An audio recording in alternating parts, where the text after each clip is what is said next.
এই বানরটা সারাদিন মদ খেত আর বখাটে বন্ধুদের সঙ্গে সময় কাটাতো। সন্ধ্যায় বাড়ি ফিরে এসে নিজের স্ত্রী বানরীকে মারধর করত। সে জুয়া খেলায় ঘরের সব সম্পদ হারিয়ে ফেলেছিল। তার ছোট বাচ্চারা ক্ষুধায় কান্না করত, কিন্তু বানরটা নির্লজ্জের মতো সিগারেট ফুঁকত। যখন আর ঘরে কিছু ছিল না, তখন সে বাচ্চাদের আর বানরীকে ভিক্ষা করতে পাঠাতো। তারা যা কিছু ভিক্ষা করে আনতো, বানরটা তার জুয়া খেলায় উড়িয়ে দিত। বাচ্চারা ক্ষুধায় কাতর হয়ে মায়ের কোলে ঘুমিয়ে পড়ত। একদিন বানরী খাবারের জন্য গ্রামে গিয়ে ভিক্ষা করছিল, কিন্তু মানুষজন তাকে লাঠি মেরে তাড়িয়ে দিল। আজকে কিছু না আনতে পারায় বানরটা তাকে মারধর করে। বানরী আর সহ্য করতে না পেরে মারা যায়।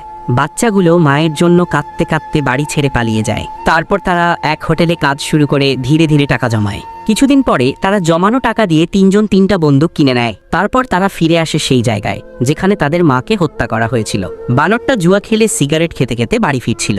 বাচ্চাগুলো তাদের শয়তান বাবাকে গুলি করে মেরে ফেলে এবং মায়ের কবরের কাছে গিয়ে কাঁদতে থাকে। আর তুমিও যদি তোমার মাকে ভালোবাসো, তাহলে কমেন্টে মা লিখো।